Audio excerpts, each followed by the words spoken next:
يا أهلا يا أهلا. يقولون من طول الغيبات جاب الغنايم. اليوم بسوي لكم وصفة برعاية بنجابي المهيدب، إن شاء الله تعجبكم. وصفة متأكدة إنها بتكون جدا جميلة وتقديمها بيكون جدا رائع وسهلة، ومكوناتها سهلة وبسيطة. طبعا هي اسمها رشتة بولاو أو بولو، اللي هو رز بالرشتة. الرشتة نوع من أنواع الشعيرية الموجودة في المطبخ الفارسي أو المطبخ الإيراني. إحنا مش موجودة عندنا هنا، ممكن بعض المناطق تبيعها، بس موجودة في البحرين. اللي يروح البحرين ممكن يلاقي بعض المحلات تبيع الرشتة، تقول لا أبي رشتة. أنا كانت عندي بس ما استخدمتها وإكسبايرد ورميتها، يعني صار لها فترة. فبس تعيض عنها بالشعيرية العادية حقتنا. حمست نصها ونصها خليتها بدون حمس. وصفتي اليوم برعاية بنجابي المهيدب. بنجابي المهيدب ما يختلف على جودته اثنين، ما شاء الله. بنجابي بسمتي أبيض طويل الحبة، تشوفون كيف حبتها تطلع مرة حلوة، وبس تشوفون كيف معاي تطلع نثرية وجميلة وما هي متلاصقة ولا متكسرة، والرز بيطلع مرة جميل، وحتى ريحته مرة حلوة. زي ما قلت لكم ما أتوقع أنه يختلف عليه اثنين. اكتبوا لي تجاربكم، خل غيركم يستفيد من تجاربكم مع بنجابي المهيدب. شوف إيش رأيكم فيه. طبعا انا ناقعه الزعفران. كيف تنقعين الزعفران؟ تجيبين مكعبات من الثلج وتحطين عليها الزعفران وتخلينه يذوب على راحته، فبيطلع لك اللون جدا ناصع. عندي بهارات حب عشان راح اسلق فيها الدجاج. عندي طبعا البصل، انا عندي كمية اكبر من البصل بس للصورة حطيت هذه الصورة. عندي ملح، عندي الزرشك اللي هو نوع من انواع البري، حبيبات نوع من انواع البري، لكن البعض يسميها حب الرمان المجفف يعني، فهو معروف باسم الزرشك. وعندي بهار. البهار هذا انا بستخدم مجموعة بهارات، بهار التسكيرة. بس اللي ما عندها بهار التسكيرة تحط كذا خلطة من القرفة، تكون القرفة اكثر نكهة، وشوية هيل، شوية لون او شوية كركم او شوية زعفران وشوية قرنفل بس. او ممكن تستعيض عنها بالقرفة فقط. بتشوفون الطريقة معاي بعد شوي. ما شاء الله قد ما نستخدمه قربت خلصه. راح ناخذ حاجتنا من الرز ونغسله وننقعه. شوفوا ما شاء الله تبارك الله الرز كيف. اغسلي رزك وانقعيه ما يقارب النص ساعة. راح نغسله الآن وننقعه، وتعالوا نجهز الوصفة.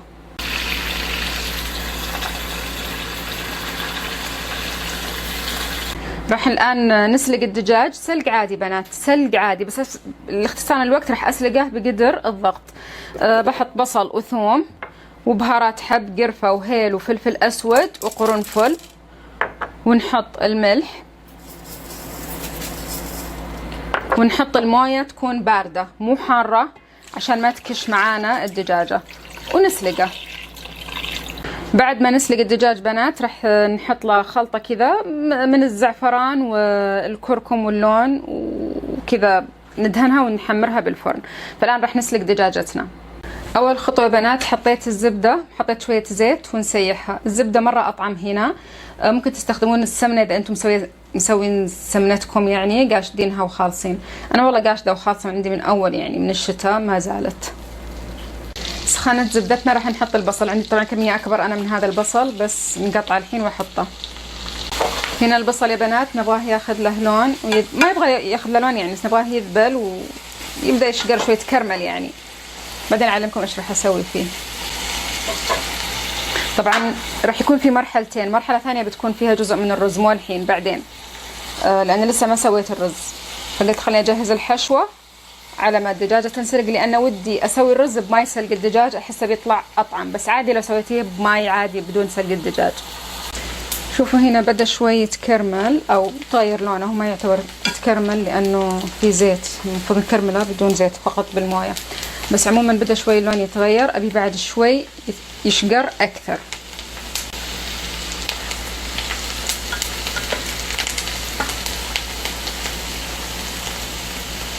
لما اوصل لهذه الدرجة، على فكرة انا عندي اغمق من اللي انتم تشوفونه بدرجة درجتين. بحط الزرشك غسلته ونشفته. ضروري تحطين ملعقة سكر معاه عشان تعدين الحموضة. رحت جبت السكر ورجعت نسيته لاني هنا السكر. وراح اضيف عليه منقوع الزعفران.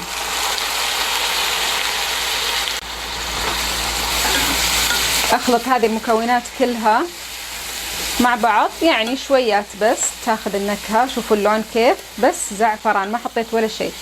بعدين هذا راح اضيفه على الرز اللي بالشعريه راح نسويه بعد شوي او بالرشته، وبوريكم كيف عشان يصير لونين، بوريكم كيف بعدين. انتظر بس انا الدجاج ينسلق. هنا يا جماعه ما يسلق الدجاج، راح نضيف ملح يعني حسب حاجتك. بنخليه يغلي، نرجع له بعد الغليان. هنا يا جماعه غليت المويه، ضروري تغلي. راح نضيف الرز اللي غسلناه ونقعناه سابقا. بضيف عليه الشعريه يا جماعه او الرشته، زي ما قلت لكم ما عندي رشته فاستبدلتها بشعريه، حمست نصها ونصها لا. راح اضيف الزبده، قطع الزبده، في لسه عندي زبده راح اضيفها. بنخليه الان على حراره مرتفعه لحد الغليان، راح نصفيه فما يهمني كميه المويه في هذه المرحله.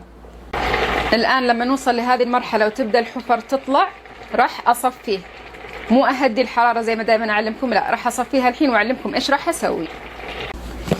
هنا يا بنات شلته، راح احط شويه زيت شوي بس عشان ما يلصق الرز في الاسفل، وبنحط طبقات من الرز. شوفوا هنا يا جماعه راح نحط زي ما قلت لكم طبقات من الرز، بين كل طبقه وطبقه. شفتوا البهار اللي قلت لكم عنه اللي هو قرفه وقرنفل وشويه هيل، واذا تحبون شويه زعفران، او انا استخدمت من مجموعه بهاراتي بهارات التوليف التسكيره عفوا. حطيت هذه الطبقه الاولى. هنا عندي البهار، راح نحط كذا رشه زي ما انتم شايفين من، او ممكن تكتفين بالقرفه. بعد كذا بنحط طبقه من الرز وطبقه من البهار، طبقه من الرز طبقه من البهار، وهكذا. يعطي نكهه يا جماعه خرافيه للاكل. هنا حطينا الطبقه الثانيه وراح ارشها بالبهار حقنا بهذا الشكل، ونحط طبقه ثالثه وطبقه رابعه، المهم لين تخلصين كميه الرز حقتك يطلع لك النكهه مو طبيعيه. بتدعون لي عليها، بتدعون لي دعوه كذا من قلب قلبكم. هذه اخر طبقه بنات، وخليت شوي من الرز بعلمكم ايش بسوي فيه. هاي اخر طبقه بحط عليها البهار بهذا الشكل، يعني يكون شويه كريمه لانه يعطي نكهه مره حلوه. بدي احركها كذا شوي. خلاص خليني اعلمكم ايش بسوي في الطبقه الاخيره في الباقي الرز اللي خليته. شفتوا الحشو حقنا بنات اللي سويناه؟ قلت لكم انا خليت رز، ابخلط هذا الرز اللي خليته معاه. بيطلع كذا لونه اصفر، هذا بحطه على الوجه. شايفين؟ هذا بحطه على الوجه يعني زي الكشنه، فهمتوا؟ وهذه رزيزتنا راح احط عليها الوجه اللي انا خليته، بحطه كذا على جنب واحد، على قولتهم على كتر يعني على جنب لغير الناطقين بها. بخلي كذا على جنب، وراح نغطيه ونكتمه على حرارة جدا جدا هادية، تقريبا بياخذ له حول 30 دقيقة. هنا دجاجتنا يا جماعة، هنا خلطة عبارة عن ماي سلق الدجاج وزيت وزعفران، منقوع الزعفران، وشوية نفس البهار اللي استخدمته مع الرز، مع شوية معجون، شوي معجون مرة. راح أدهن فيه الدجاج وأدخلها الفرن تتحمر. بس دجاجتنا مستوية، بس نبغاها تاخذ لها لون كذا مرة حلو، وخلاص الحين أدهنها بس وندخلها الفرن. كوني كريمة وانتي تدهنينها عشان تاخذ لها لون مرة جميل. تقدرين تقلينها بس ما أبي، أنا ما أحب أقلي الأشياء، بس إن شاء الله في يوم من الأيام بقلي معاكم. مو ما أحب أقلي الأشياء، لا أحب أقلي الأشياء وأحب الأشياء المقلية، بس قصدي الدجاج اللي زي كذا مع الرز واللحم أحب أحطه بالفرن يتحمر يعني. شوفوا بنات، قلبتها حتى على الوجه الثاني ودهنتها، والحين برجعها على الوجه هذاك. أحب هذاك المنظر. المهم المنظر اللي تبونه، تبون هالمنظر يكون هو فوق خلوه فوق، تبونه هو يكون تحت خلوه تحت، وانتي تقدمينها على الرز. ما شاء الله تبارك الله خلص رزنا. شوفوا ما شاء الله تبارك الله، شوفوا حبة الرز كيف، شوفوا حبة الرز كيف. أبحط الطبقات هذه في الأسفل من فوق الوجه، بنحط اللون الأصفر. وهذا الأصفر يا جماعة بحطه هنا من فوق. خلني أحطه وارجع لكم. هنا يا جماعة هاي دجاجتنا تحمرت وتقمرت وصار شكلها كذا مرة جميل. أسنعها وارتبها. هاي دجاجة مؤدبة. طبعا هنا لازم فقرة حصة تتذوق. تذوقت حصة وقضت أصلا من وراكم. شوفوا كيف حبة الرز ما شاء الله تبارك الله، يجنن يا جماعة يجنن.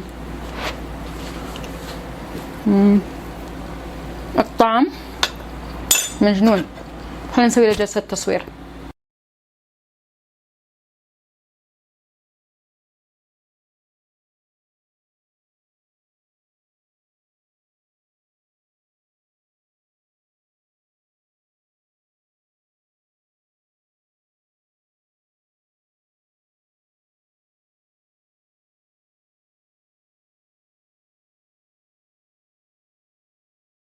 صلي على الرسول. اللهم صل على سيدنا محمد.